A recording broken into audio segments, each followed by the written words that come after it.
Well, hello once again. I was not there last week, and Anish was making all kinds of insinuations at that time, I think. Anyway, my name is Sunil Jadhavital. We are here live from the Mint Mesh desk for our TV broadcast. And Anish had the whole stage to himself last week, and so I'm not going to give him that much time this time.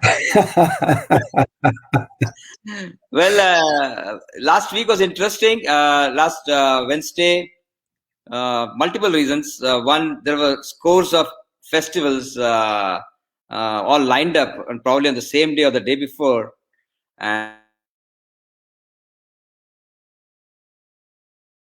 celebrated. So it was a great time there.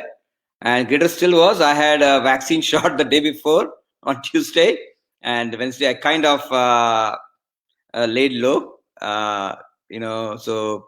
So Anish thinks that I was out celebrating festivals, but Anish, no, it was a vaccine. It was a great experience. But I'm fully vaccinated now, and so is my family, and we are we are happy for it. We hope all of you out there listening also go and get your vaccines. This virus certainly needs to be conquered in some way, and so. Anish, I know a lot of things we have been doing over the last week.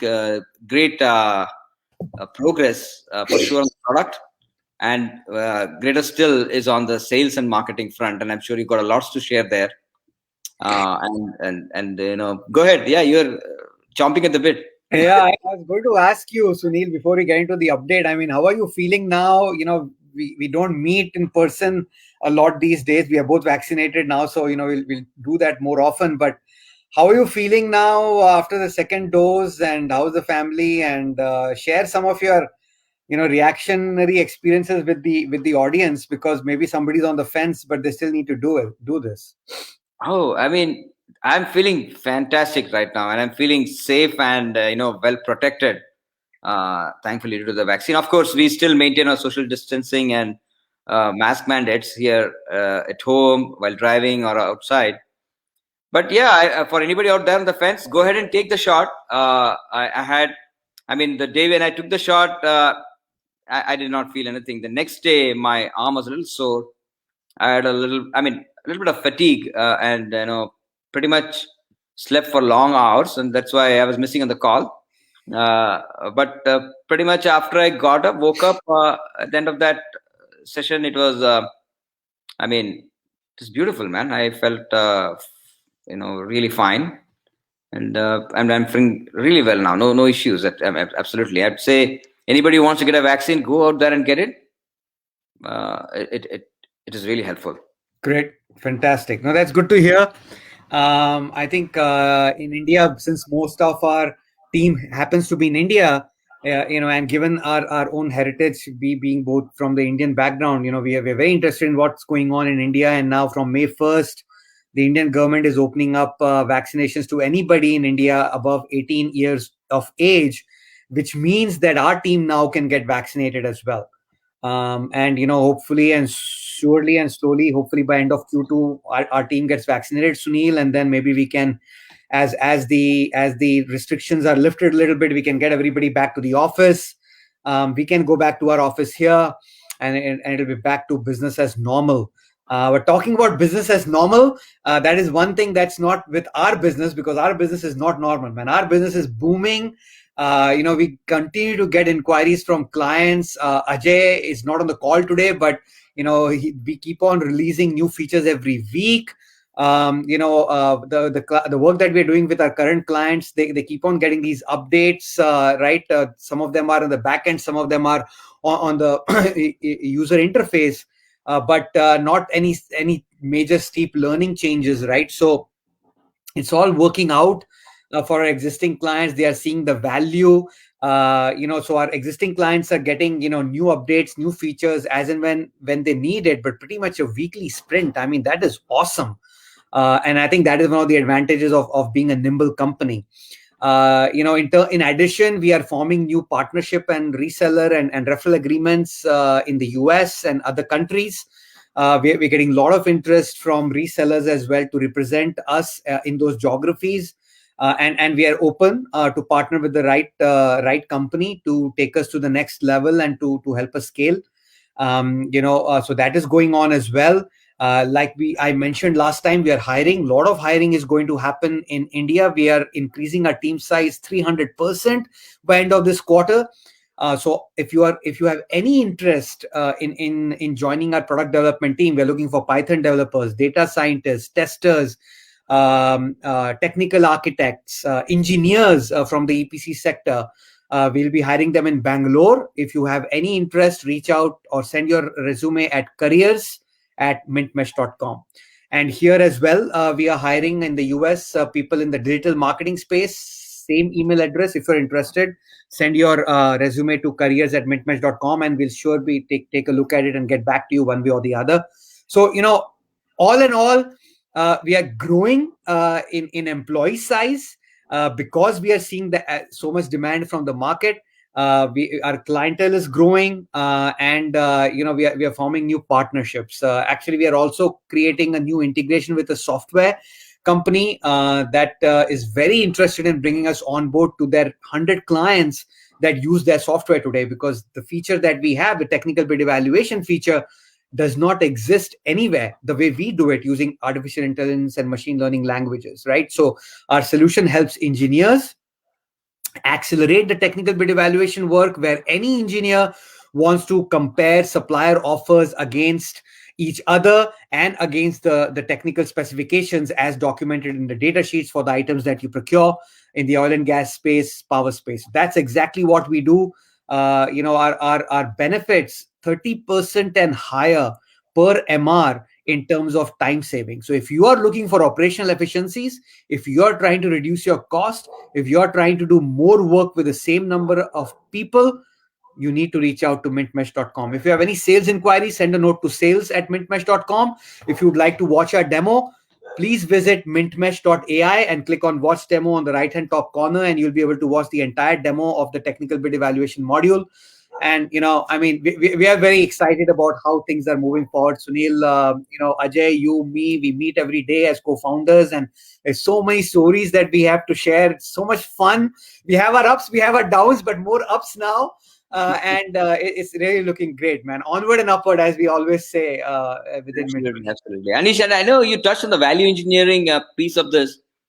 Do you want to share with the audience, the stages of the value engineering, like you do a pilot, or how do you go through that exercise?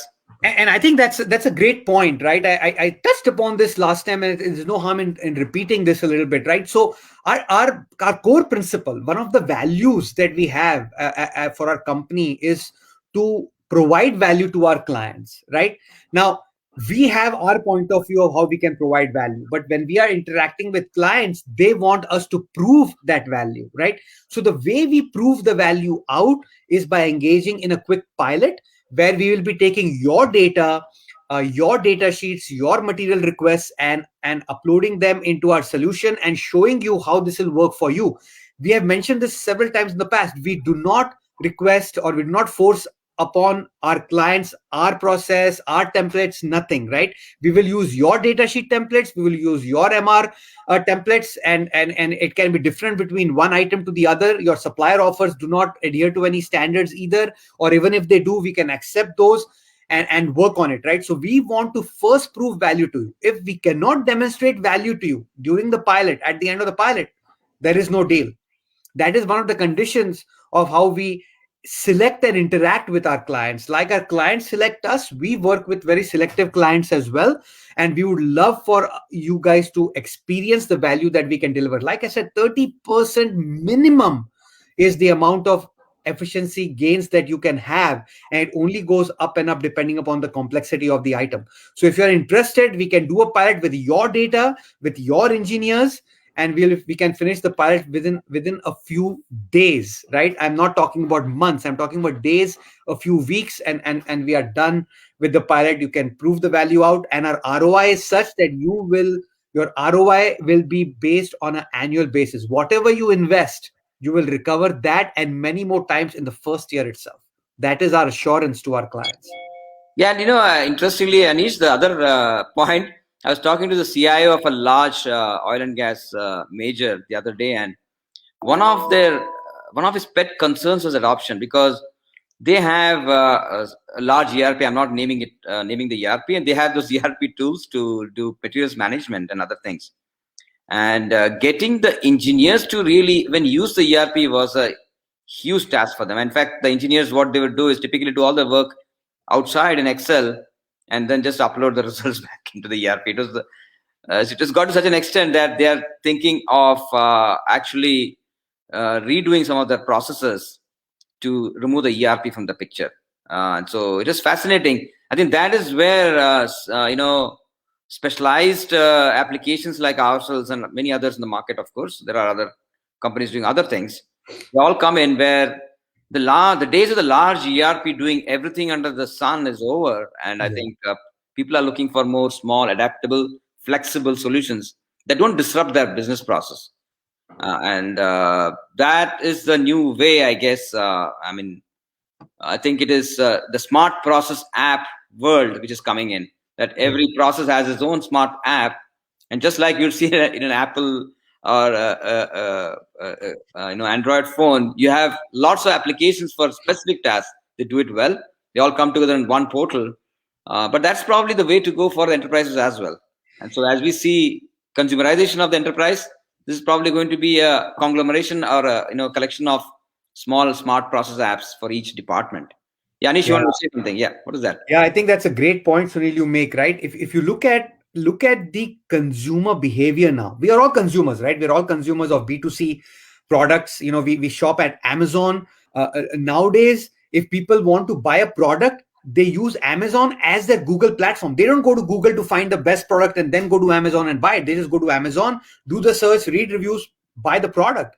And they use Google for other research around health and other things, right?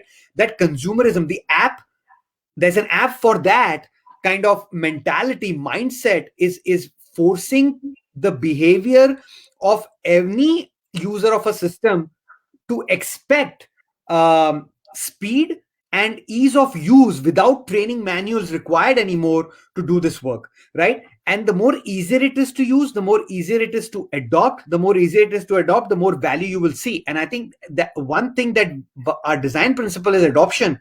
We do not disrupt our client's process. So we are trying to solve one of the bottlenecks, which is the manual technical bid evaluation process. Once we implement Rudy, it will automate that to a large extent. And then the bottleneck will shift in that entire procurement process, right? One of the concerns usually, because we're talking about a B2B SaaS enterprise kind of a software, there are multiple stakeholders. There are engineers, there's procurement, there is supply chain, there are suppliers that are external to the company. Suppliers do not need to be onboarded on our system. I mean, forget about onboarding. They don't even need a username password to use our system, right? I mean, that is how streamlined we have made our adoption process. So all in all, all these things, if you put them in the right place at the right time, everything clicks. And our engineers, our users who are engineers are seeing so much benefit from our products, right? So adoption is something that we have taken care of from that perspective as well. And if you're curious how we do this with suppliers, send us a note at sales@mintmesh.com. Send us an inquiry. We'll reach out to you. We'll set up a live demo with your team. And if you find it relevant to your use case, we will then do a pilot and then prove the value out to you. Without that, there is no sale, there is no discussion of pricing, there is no discussion of anything else till we get to proving the value to you guys. So Sunil, I think very good discussion we had today, back and forth. I think this is what we need to continue doing and getting the word out to as many engineers as possible to start looking at Rudy as a possibility to improve efficiencies. Agreed, Anish. And on that note, we'll say goodbye to our viewers today, and we will see you next week. Same time, same day. Same place. All right, guys. Take care, everybody. Stay safe out there. Bye-bye.